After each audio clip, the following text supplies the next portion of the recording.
Today we are talking about the secret truth behind all religions as we explain and understand what this underlying truth is that unites them all together. And we're going to be exploring, in addition to that, the idea of secret societies and the manipulation of consciousness and what this has to do with the divided world that we live in today. The idea of exoteric religions versus esoteric religions, those parts of religions that are given to the public, and then those that are hidden and remain for the initiates or the select few.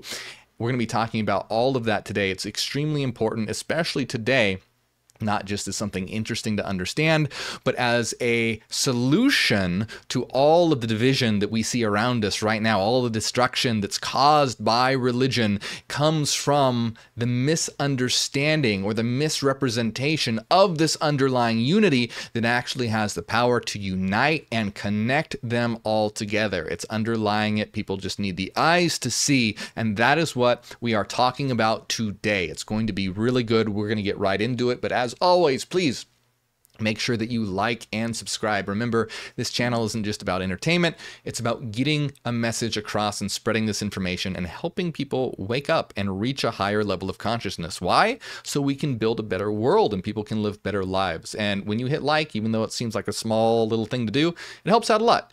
The algorithm spreads this around and more people see it. So I appreciate it. Please do that right now. And also, I want you to be aware that we are having a members only video right after this.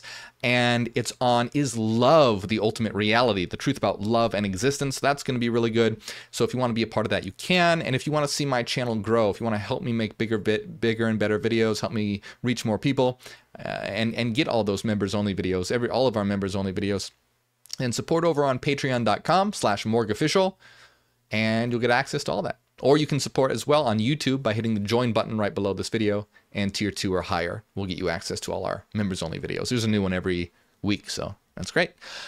Also, hey, be aware, there are scammers in the comments. There are people pretending to be me, telling people to join my WhatsApp, join my Telegram. I don't have a WhatsApp. I don't have a Telegram. That's not me, so ignore that.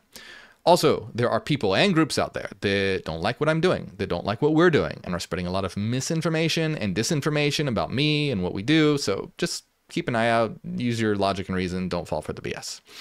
Here we go, my friends. The secret truth behind all religion.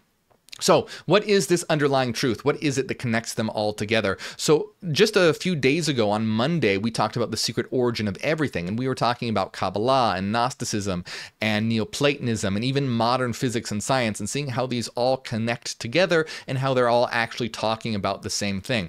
Today, we're following that thread even further by seeing what connects all religions together, that underlying truth, that underlying thread that unites them all.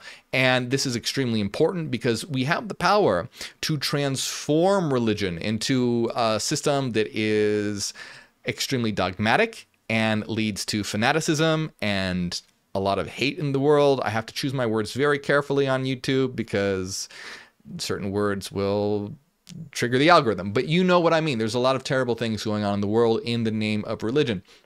Recognizing this underlying truth will solve that. So that's what we're talking about. Now we're going to be taking a look. Like I said, this has to do with, I know it sounds kind of wild, but it does. It has to do with secret societies and the manipulation of consciousness. To understand why that is, we're going to be taking a look at some of the highest ranking Freemasons, 33rd degree Freemasons, and what they have written about this. And you're going to see exactly what I mean. This is very interesting, and I'm just going to get right into it. And as we go along, pieces will fall together and it'll start to make sense. So the first thing that we are going to look at here is an excerpt by a book known as, and some of you may have heard of this, The Secret Teachings of All Ages. Now, The Secret Teachings of All Ages is a book written by Manly P. Hall, who is a 33rd degree Freemason. It's one of, you can't see it, but it's one of my books on my shelves back there. It's unfortunately obscured by me, but it's back there. It's a extremely vast volume that describes different secret societies and movements throughout history and how they have shaped consciousness to a certain degree. So we are going to be reading an excerpt from this. let's just start, and you'll see where I'm going with this. Okay, so the title of this particular aspect that we're looking at here is the Ancient Mysteries and Secret Societies.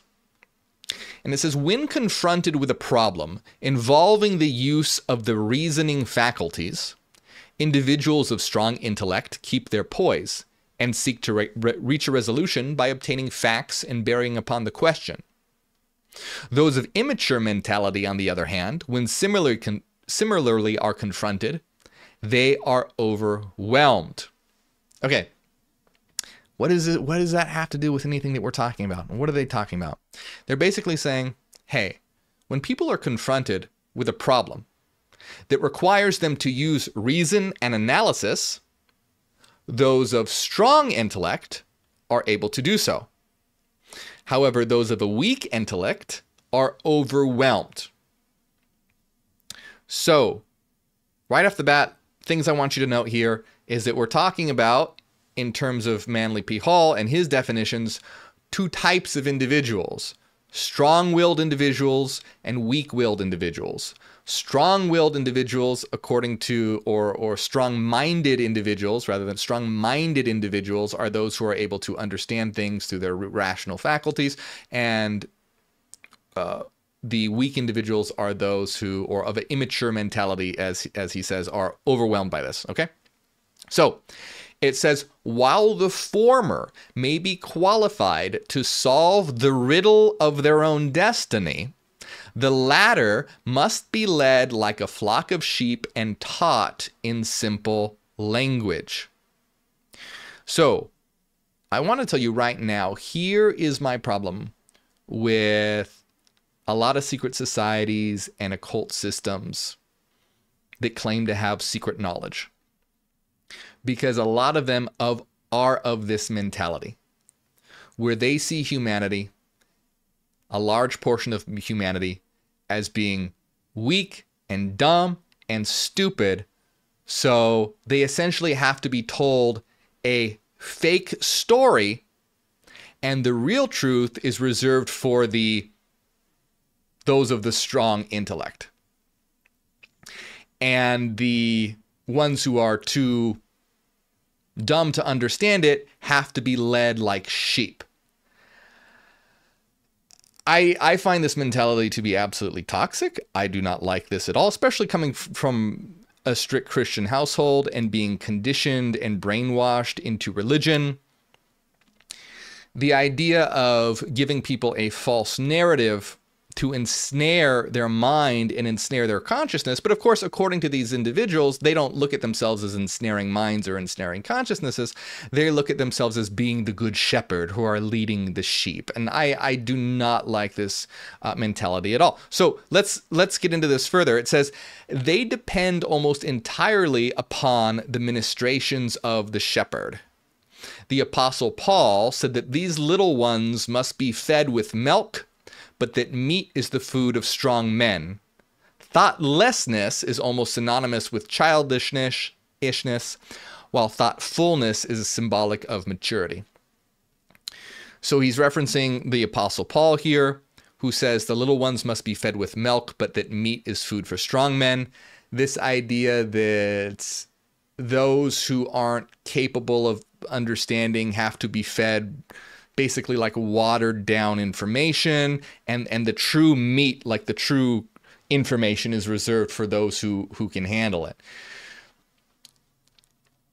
Once again, not a fan of this, and not a fan of the fact that the Apostle Paul is being used to be a sort of symbol of morality here, when the Apostle Paul was an individual who originally hunted down Christians and then converted and absolutely changed and altered Christianity, and had a lot of sexist ideas and a lot of constrictive ideas that were not beneficial at all.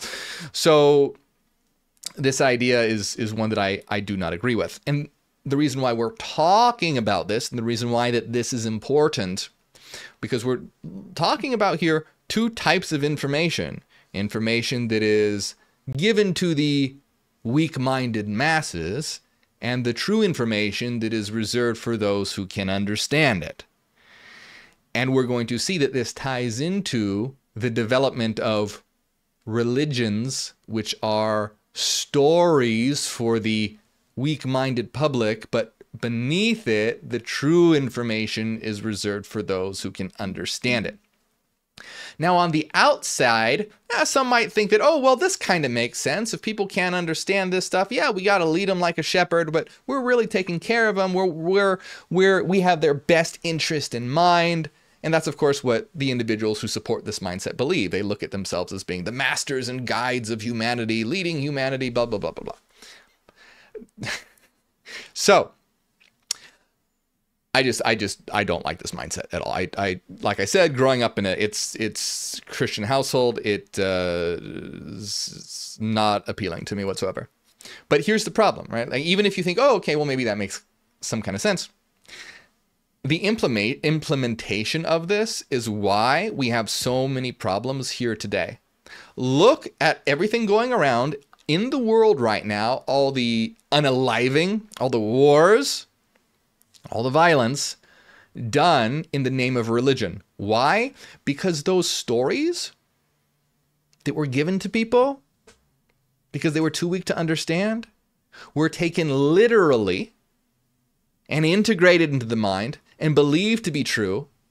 And now the world is in chaos and bloodshed and hatred and division because of this mindset, because of reserving the true information for all just the select few and giving the masses this watered down version. Well, guess what? The sheep that you gave this watered down version to have become, the creatures that are making war with each other now because they believed it was true, because the good shepherd told them that it was true. Let's read further. So there, and by the way, when we talk about secret societies, right? So what are secret societies really? Secret societies are groups of individuals who have understood reality in a certain way, and they believe that the world should be run a certain way, and are thus manipulating consciousness such that their vision of the world comes to fruition. And this is often done through the creation of religions. Creation of religions manipulates consciousness. There are lots of different ways to manipulate consciousness. Religion is a really strong way to do this. And you can look at this, there's a lot of examples of this. Like Mormonism was founded by Joseph Smith, who was a Freemason. And there's a lot of Freemasonic symbols within Mormonism. Shares a lot. And there's a lot of religions that were founded by secret societies and birthed from secret societies to manipulate consciousness in some form or another. So, and I always want to be very clear, right? The information on my channel, I'm opposed to this kind of mindset. That's why the information on my channel is not about like, oh, well, only if you attain the 11th degree of the Grand Master of the arch rays of the beautifying sun, only then can you know the truth of existence. No, the truth is that we all have the truth inside of us, and we can all access it. And I just want people to be able to have the tools to do that, and to choose, to have the choice before them. And so here's the thing, if this information is too hard for some people, well, it's their choice. Give people a choice. Give people, sort of like the red pill or the blue pill. Give people a choice. If they don't want to know, they don't have to. And most people who supposedly aren't ready for this or whatever, they're not interested in this kind of stuff. But give people a choice. Make this information accessible. Give people a choice. Show that these stories and religions are false so that we can begin to build a new world and heal from all the chaos and corruption done from all this manipulation that's ultimately based on ego and power trips and people wanting to rule the world. So let's continue here. And by the way, I'm not totally saying that Manly P. Hall or anything was a terrible person. I don't know much about Manly P. Hall. I like some of his work. I think we should always be careful with reading. I don't agree with everything in his work. I don't agree with everything in anyone's work. So I just want to, point that out. I, right now, am criticizing the institutions that manipulate consciousness. When it comes to Manly P. Hall himself, I just want to point out, I don't know much about him. I know his work. I know what he has written about. And that's what we're looking at here today. So we have to be critical. We want to be skeptical. We want to remember that we are looking through things through the lens of logic and reason. So Manly P. Hall continues by saying, there are, however, few mature minds in the world. And thus it was that the philosophic religious doctrines of the pagans were divided to meet the needs of these two fundamental groups of human intellect. One philosophic, the other incapable of appreciating the deeper mysteries of life. I find that to be very condescending. I think that it is true that it's rare to find true free thinkers and truly intelligent individuals, and that a lot of people are, for the most part, sleepwalking and just going through life without paying attention to this stuff. But I think that that could change to a large degree if people were giving access to this information.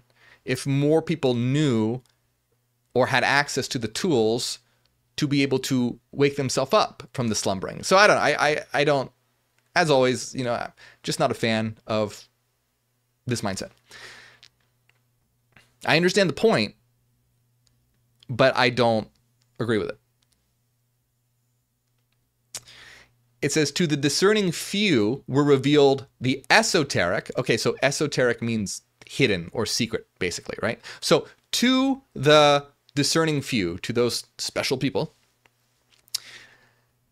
the secrets were revealed, or the esoteric was revealed, or spiritual teachings.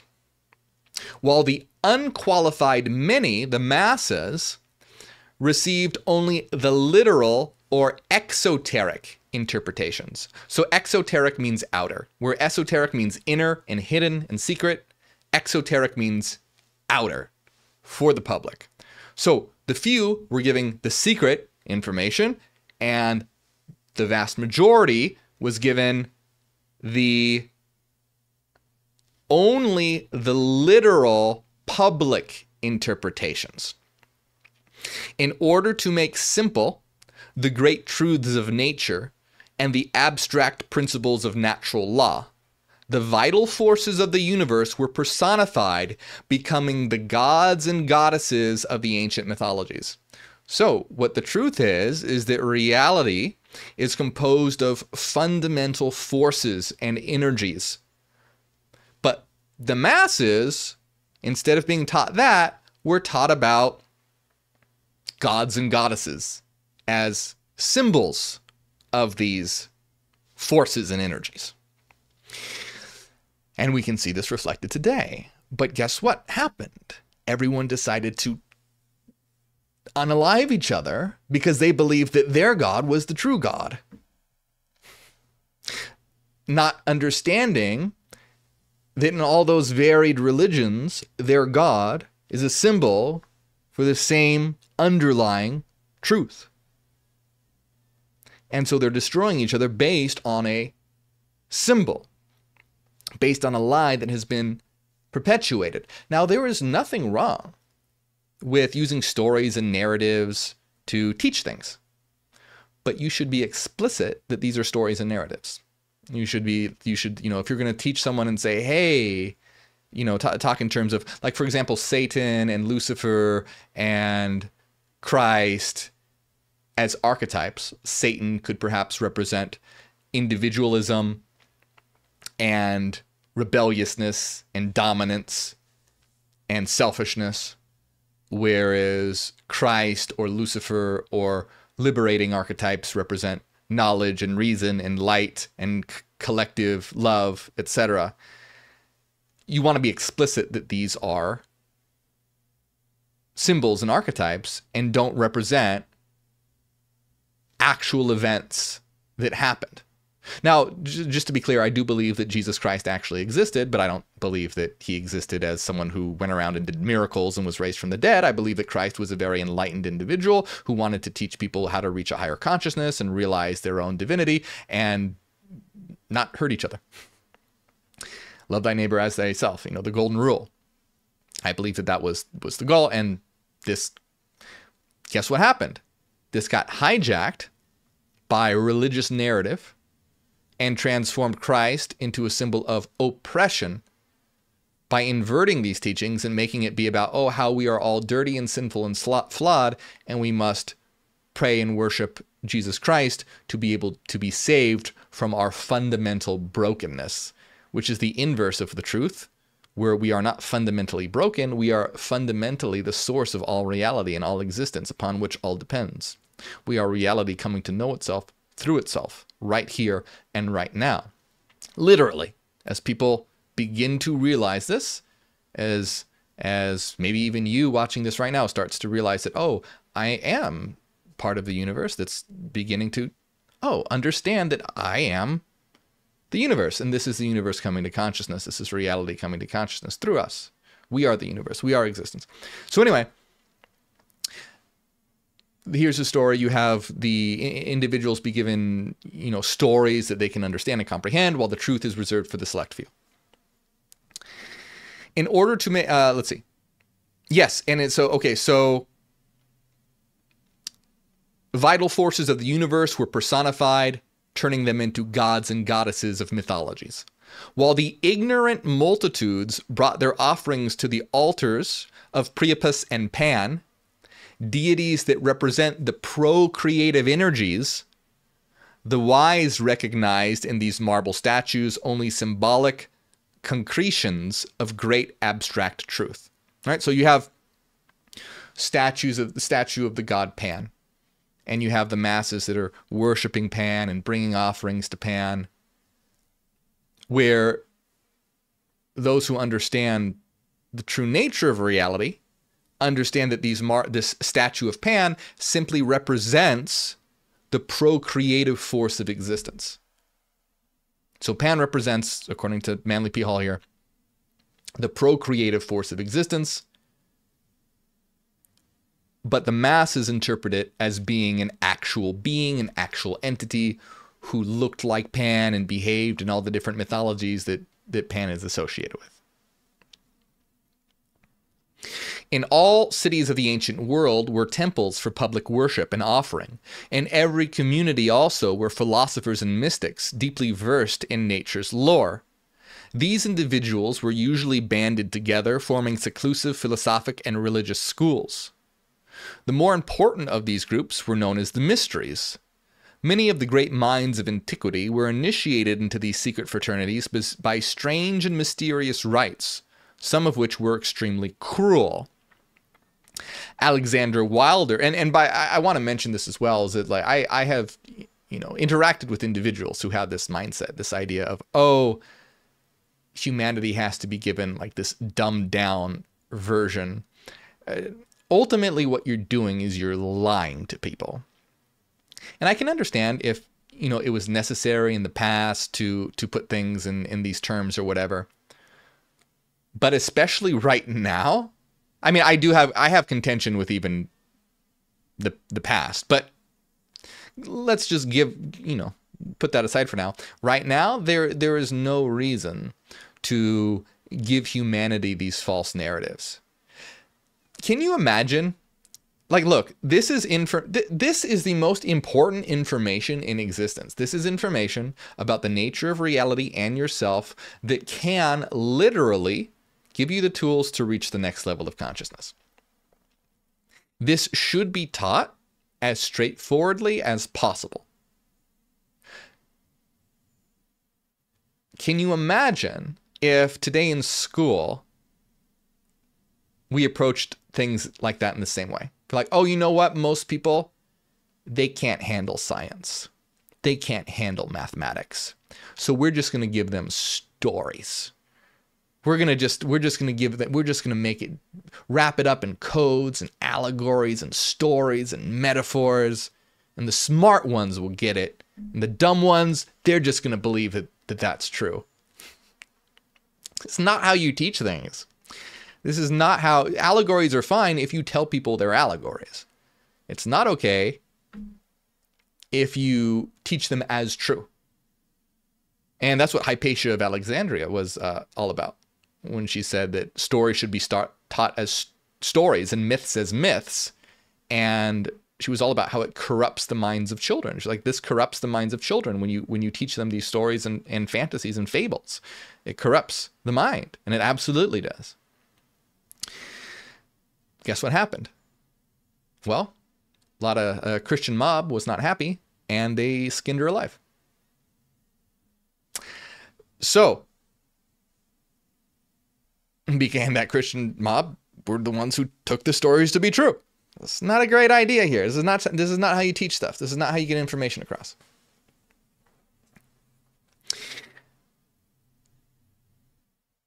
So Alexander Wilder defines the mysteries as sacred dramas performed at stated periods. The most celebrated were those of Isis, Sabathius, Cybele, and Eleusis. So, after being admitted, the initiates were instructed in the secret wisdom that had been prescribed for ages. Plato, an initiate of one of these sacred orders, was severely criticized because in his writings he revealed to the public many of the great secret philosophical principles of the mysteries. So Plato was involved in the Eleusinian mysteries. Plato was involved in basically like secret societies, okay? And he was an initiate. And he was criticized because he was revealing this information to the public in his writings. Well, good. Who gives a...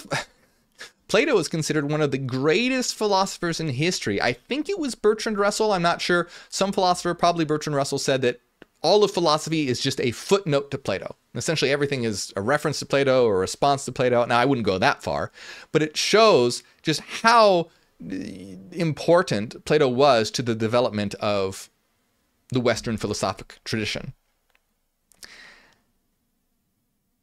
And can you imagine if he didn't write half the stuff he wrote because some people with an ego that wanted to keep secrets from themselves were like, nah, you can't write that.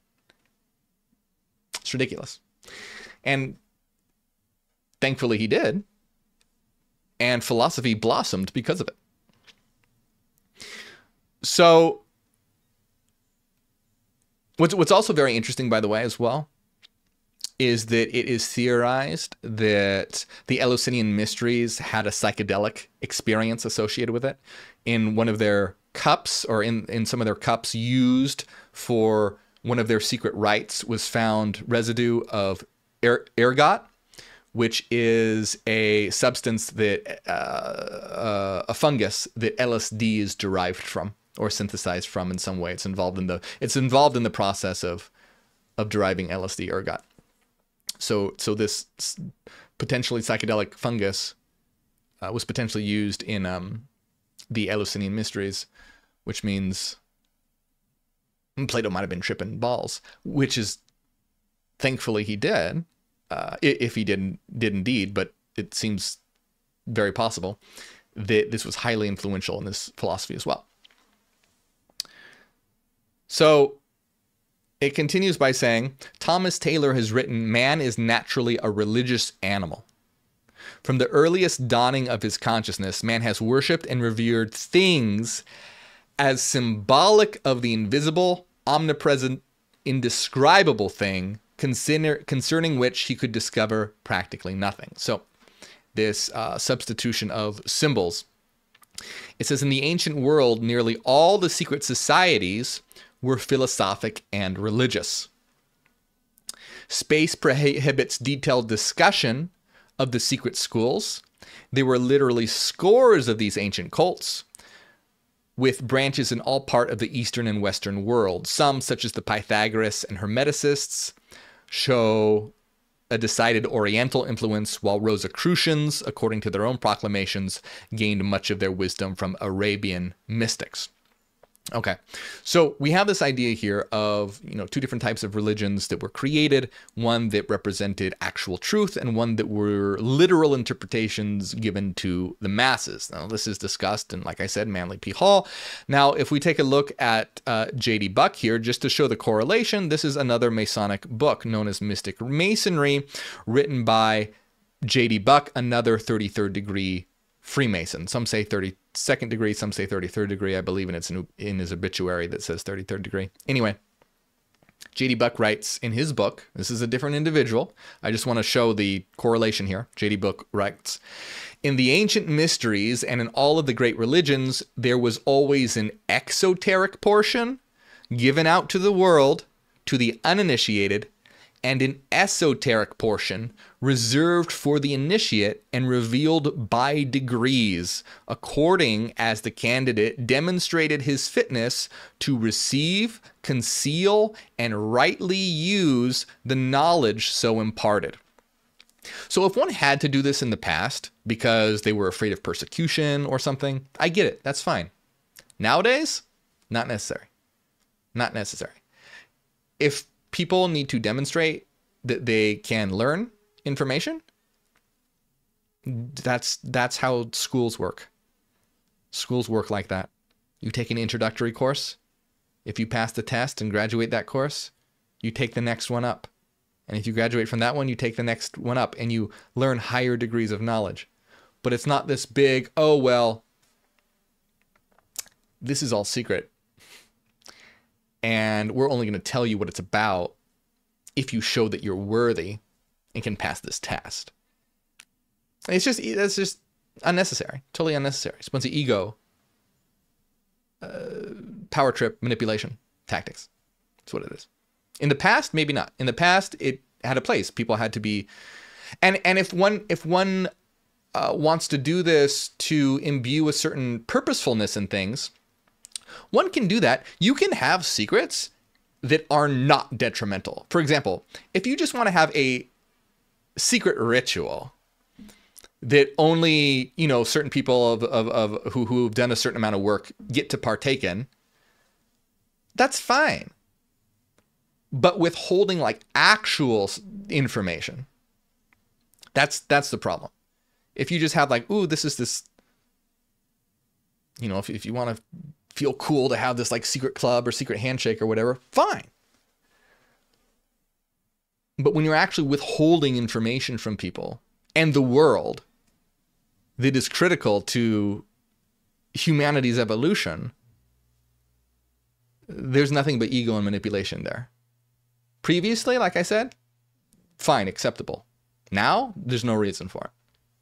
This information needs to be taught like it's taught in schools, so that humanity can reach the next level of consciousness and we can realize that we're all in this together and start building a beautiful new world right here and right now. So J.D. Buck continues by saying, few professed Christians are perhaps aware that such was the case with Christianity during the first 2 or 3 centuries. The following quote from Albert Pike's great work may therefore be of interest.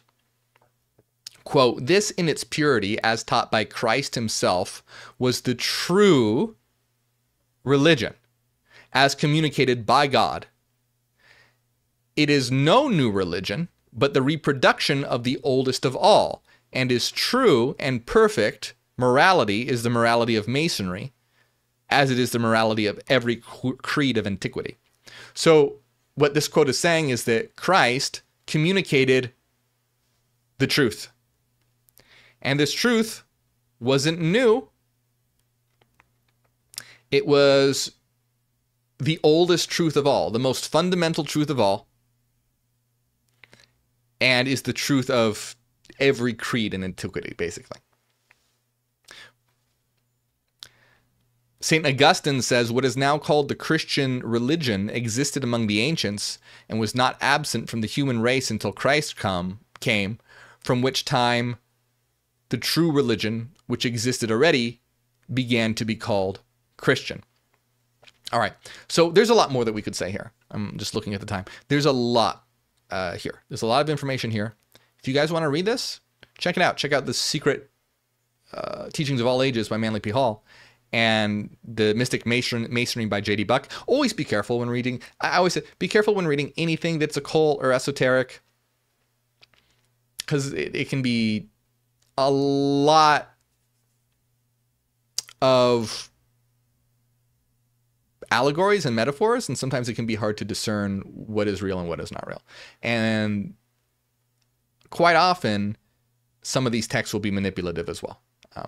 Some of them will be written by individuals with intentions that are nefarious, and so they may slip in things in there as like conditioning tactics or brainwashing tactics or whatever. So just be careful, be cognizant when exploring this kind of stuff. And always use logic, always use reason, always think for yourself.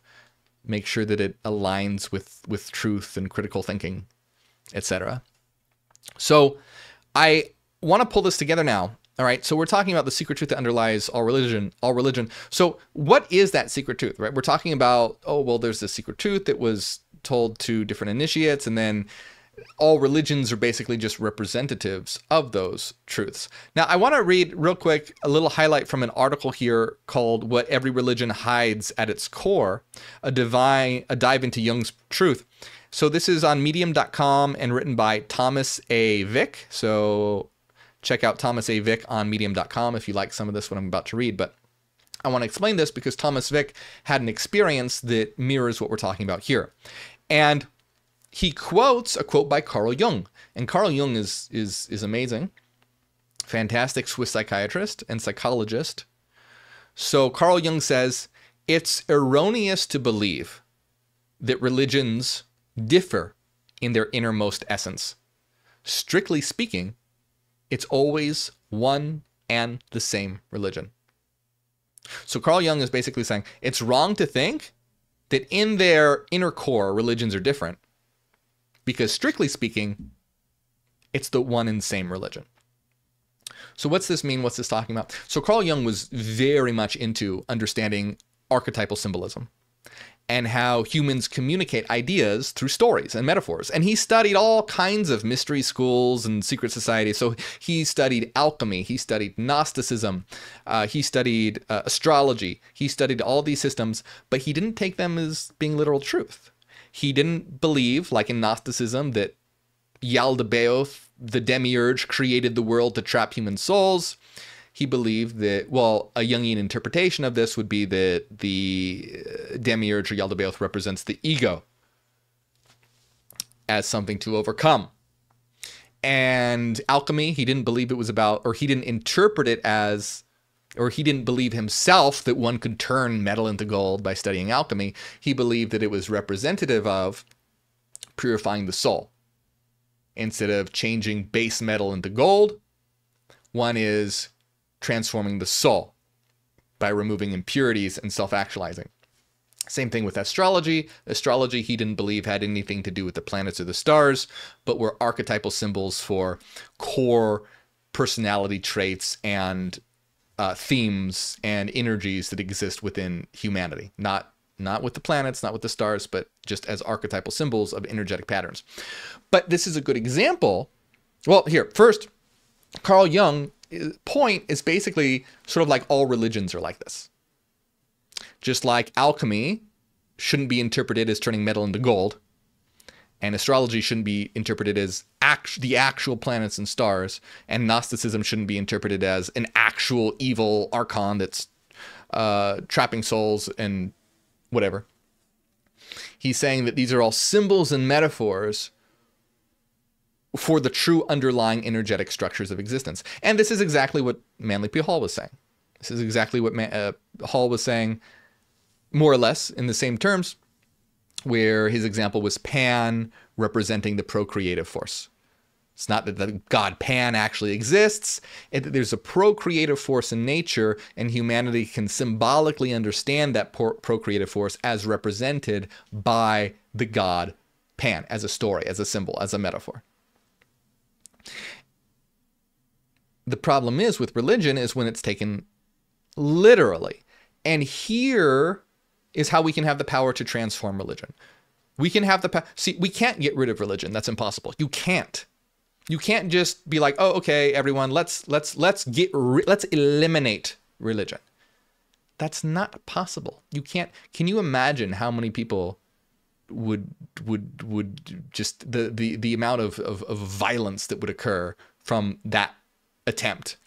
And even if that occurred, it wouldn't be successful. It would just cause more people to become zealots and form resistance groups, and it would be a mess. You can't just forcefully, brute force, eliminate religion. That's not how reality works. Energy cannot be destroyed. It can only be transformed. Elements of the psyche can't just be eliminated. They have to be integrated. You can't just eliminate religion. That's a stupid idea. It's an ineffective idea. It's an impossible idea. It's not possible. What one has to do, like energy, is transform it. And it can be transformed from the inside out. And that's the great thing about it, is because the inner core of all religions have that underlying truth behind it. So it has that core that can transform it from the inside out. Now, this is not an easy process. It's not going to be one that can happen simply and overnight. It's going to, take a lot of work.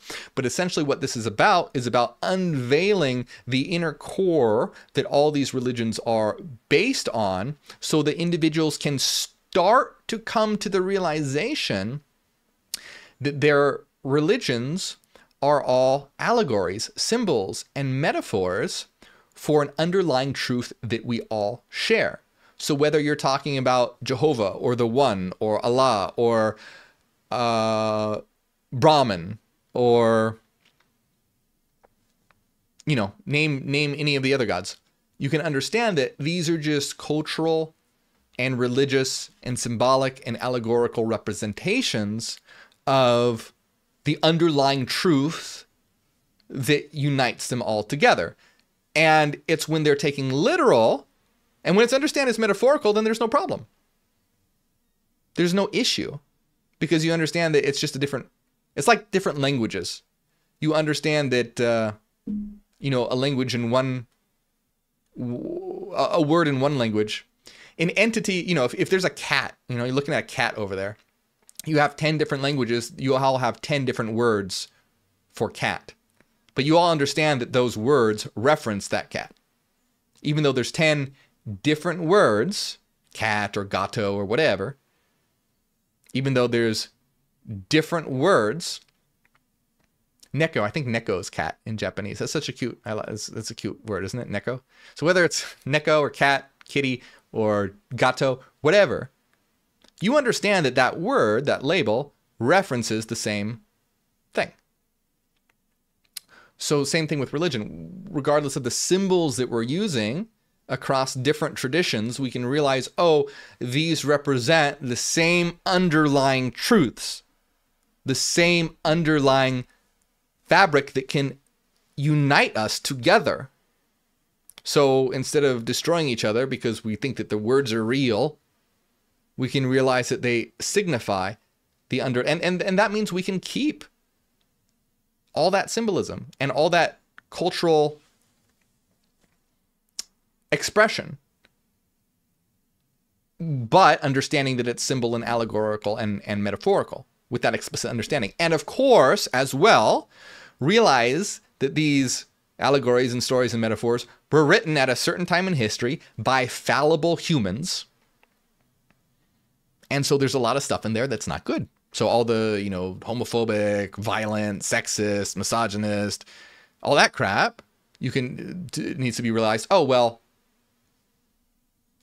that was written in different times. This does not apply today. So remove all that. Keep all the allegories and the stories, but understand that they are allegorical and that they are in the form of stories. And this is where we can start to resolve all the problems that were created from these religions. Imagine how, take alchemy, for example. Imagine the enormous difference that occurs when one takes alchemy to be literal. So you're spending your whole life mixing different elements together, trying to turn metal into gold, but you have faith that you can do it. So you're wasting your life. When really what it's about transforming the soul and purifying the soul and actualizing the self. Well, this is the same idea of someone who waste their whole life trying to please God and worship God and be a servant of God, when the truth is about actualizing yourself. And Jesus said, ye are gods. The message is to be like Jesus means to realize your divinity like Jesus did. That's what being like Jesus actually means. Realize your divine like Jesus. Have the same consciousness that Christ had. And there's not this unbridgeable gap that strips you of your divinity. So you see that just like someone who would waste their life away working on alchemy when it's redundant, but the inner message is what's critical and important.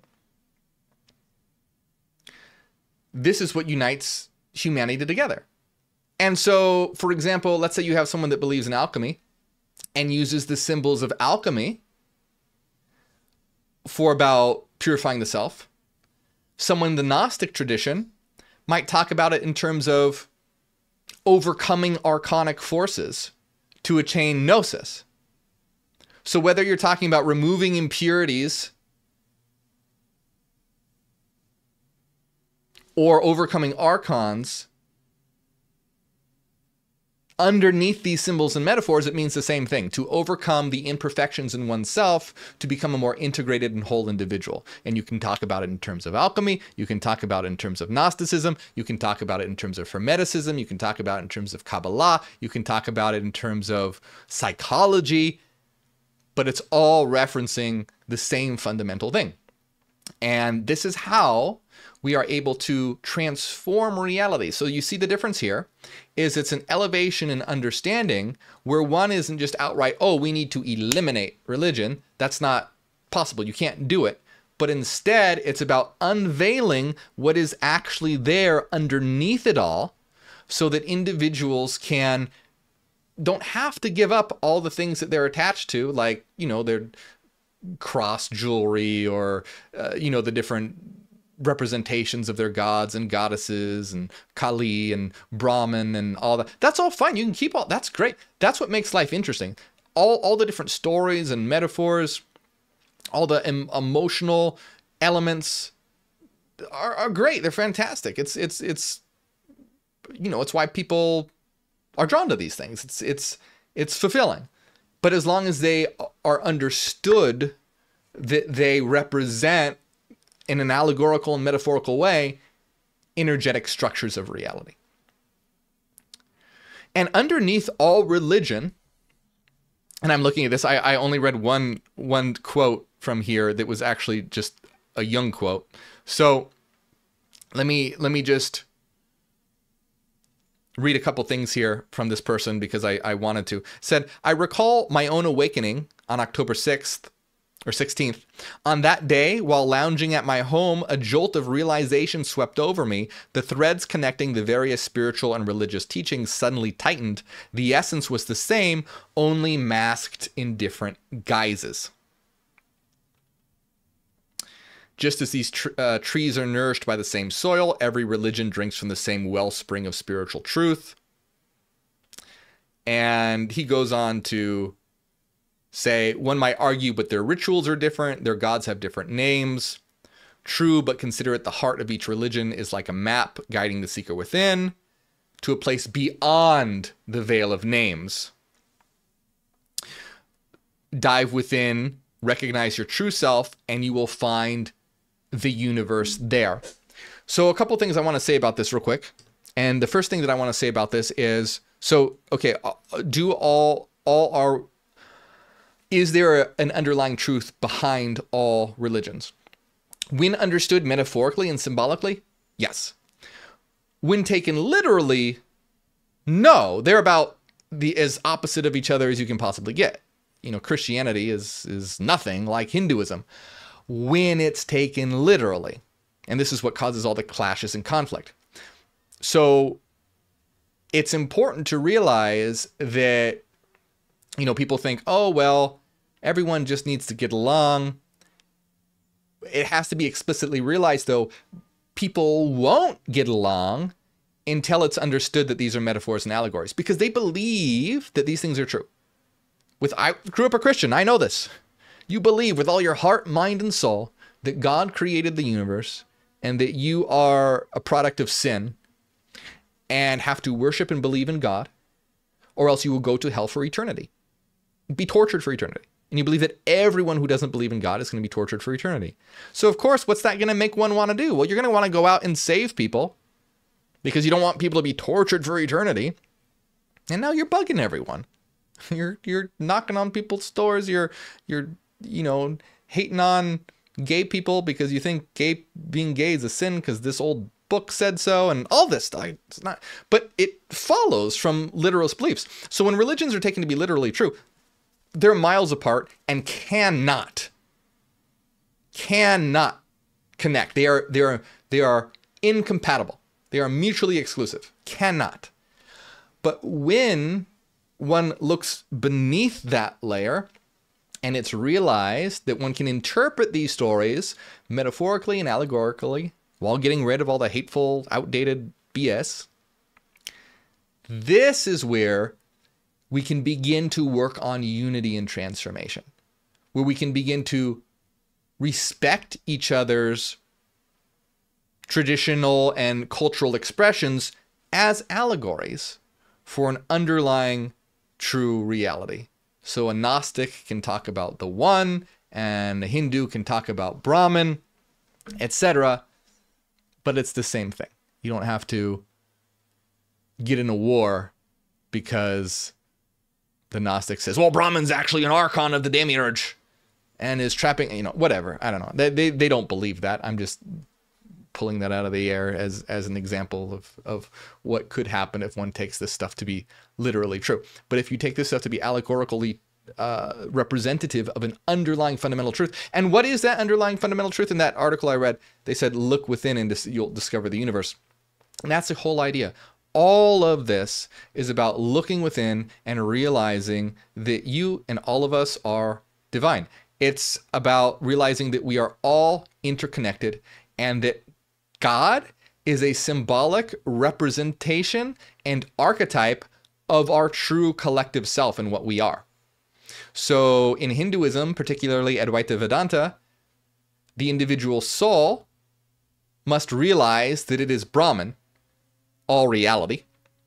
And when the individual soul, or the Atman it's called, when Atman realizes it is Brahman, it becomes Brahman. In other words, when the soul realizes it is God, it becomes God.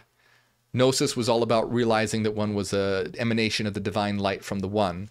Kabbalah is about understanding that God is coming to understand itself through us. And likewise, all of these traditions can be interpreted in such a way where we are understood to be intrinsically divine and interconnected. And that's the truth that we all must understand, despite all these different allegories and expressions. The fundamental truth that we must understand is that we are divine and interconnected. Very important. You don't want one without the other. You don't want to think you're divine and not interconnected, or else you can become an asshole and be like, I'm God and you all should serve me. A lot of people in the occult and esoteric systems kind of start to go that direction. You also want to understand when you realize we're all interconnected and part of the same system, you realize we're all divine. And it would be dumb for me to hurt you because we're part of each other. It'd be like stabbing yourself. Why would no? You're not going to do that when you realize this is an interconnected system. But you also want to realize that you have that power. You also want to realize that you don't want to be also like there's this sort of idea of, well, one has to be super like meek and humble and timid and not care about the self at all. Like anything that has to do with the self is bad. No, that's not the case either. One can be proud of one's accomplishments, and one can do things to enhance the self. Because guess what? When you enhance the self, you enhance the collective. The collective is formed by selves. Now, you don't want to enhance the self at the expense of the collective. That is where the problem lies. So it just relies on understanding that there's nothing wrong with enhancing the self when enhancing the self also enhances the collective because you're part of the collective. But if it's at the expense of the self, if you're hurting others, stepping on others, treating people badly to get ahead, then that's a problem. Now you're not truly understanding the nature of the interconnected nature of reality. So anyway, long story short, the truth is that we are all, these are the two things that need to be understood. We're all divine and interconnected. Now, of course, it's a very complex system if you want to dive into the intricacies of all this. But underneath everything, we want to understand that we are divine and interconnected. And this is what Jesus meant by, love thy neighbor as thyself. Love thy neighbor as thyself because thy neighbor is thyself. When you realize that we're interconnected, we're aspects of each other, we're reflections of each other. So this idea of being able to have this understanding is what will begin the long process, but begin the process of transforming religion and transforming the world. And we can transform everything. This is not, we want to transform religion. We want to transform science. We want to transform politics. We want to transform the world. And all of it is based on the mind, consciousness, understanding, because actions flow from the mind. Everything around you is an idea. Everything was an idea in someone's mind at some point. Everything around you, everything that's created, those are ideas manifest. Everything around you are ideas manifest. Everything is ideas manifest to some degree. And all actions originate in the mind and are expressed physically. So if we want to change the world, we have to change our minds. No way around it. You can try and force things. It's not going to be sustainable. It's not going to last. It's about changing the mind, and then everything else will flow from that. And we must realize that realization that we're all in this together. That you and me and all of us together, we're on this journey together. And so at the end of the day, it's not rocket science. At the end of the day, it's, hey, we're all in this together, so let's be nice to each other. Let's help each other. So, and this simple idea is extremely hard for humanity to grasp and has been mired in so much confusion. But we can change that right now by changing minds, spreading information, talking about stuff like this, helping people understand. And if you're not ready to do that yet, that's fine. Work on yourself. Work on your understanding. Because remember, the betterment of the self is the betterment of the collective, because you're part of that. And the more that you better yourself, the more better equipped you'll be able to help later. So if you're at a stage right now where you're just working on yourself, that's fine. That's great. Please do. Please do. No one works on themselves. Hardly anyone does that.